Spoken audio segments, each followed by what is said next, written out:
चुनाव आयोग ने आम आदमी पार्टी नेता आतिशी को नोटिस दिया है। चुनाव आयोग ने बीजेपी की शिकायत के बाद ये नोटिस जो है वो जारी किया है। आयोग के मुताबिक अब बीजेपी ने 4 अप्रैल को शिकायत दी थी कि आतिशी ने बीजेपी को लेकर गलत बयान दिया है। आतिशी ने 2 अप्रैल को एक बयान दिया था जिसमें उन्होंने बीजेपी से ऑफर मिलने की बात कही थी। आतिशी ने एक प्रेस कॉन्फ्रेंस के दौरान दावा किया था कि बीजेपी ने उनके करीबियों के जरिए ऑफर दिया था कि बीजेपी ज्वाइन कर लो, वरना आने वाले 1 महीने के अंदर ईडी घर पर रेड करेगी और गिरफ्तार कर लिया जाएगा।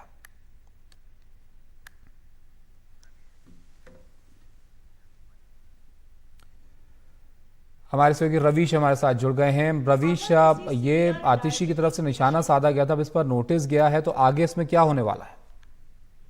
जी देखिए, बिल्कुल चुनाव आयोग ने नोटिस देकर ये पूछा है उनसे कि आप शनिवार यानी 6 तारीख तक जो है वो शाम 5 बजे तक इन सारे सवालों का जवाब दें कि आखिर किसने आपसे संपर्क किया था, किसने आपको ऑफर किया बीजेपी में शामिल होने का। तो इन सारे मुद्दों पर अब जो है वो आतिशी को नोटिस का जवाब देना पड़ेगा। और दरअसल ये 2 तारीख को आतिशी ने प्रेस कॉन्फ्रेंस करके बाकायदा आरोप लगाया कि एक उनसे जुड़े जो निकटतम शख्स हैं, उन्होंने ये कहा है कि आप अगर बीजेपी में शामिल नहीं होती हैं तो आपका, दुर्गेश पाठक का, सौरभ भारद्वाज का, इन सभी को महीने भर के भीतर 4 लोगों को जेल भेजने की योजना है बीजेपी के। तो ये बीजेपी पर आरोप लगा था और उसके बाद बीजेपी ने 3 तारीख को बाकायदा प्रेस कॉन्फ्रेंस पहले की और ये कहा कि अगर आतिशी को इस तरीके से बीजेपी की तरफ से कोई फोन या किसी ने संपर्क किया है तो उसके नाम का खुलासा किया जाए।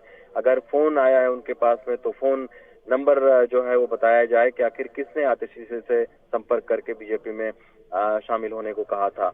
इसके बाद बीजेपी के एक लीडर हैं, वो कोर्ट में भी इस मुद्दे पर चले गए थे और बाकायदा आतिशी के खिलाफ में मानहानि का मुकदमा भी किया गया है और ये कहा गया है कि आतिशी इस बात का जवाब दे कि आखिर बीजेपी पर इस तरीके का गंभीर आरोप कैसे लगाया गया और इस आरोप के लगने से बीजेपी के कार्यकर्ताओं का मनोबल टूटा है। चूंकि अभी चुनाव चल रहा है, इसकी वजह से चुनाव आयोग ने भी इस बात का संज्ञान लिया, उनको भी ये शिकायत पहुंची और उस पर नोटिस दिया गया है आतिशी को कि शनिवार शाम 5 बजे तक इस पूरे मामले में नोटिस का जो है वो आतिशी जवाब दें और जवाब अगर संतुष्ट नहीं पाया जाता है तो चुनाव आयोग उनके खिलाफ में कार्रवाई कर सकती है।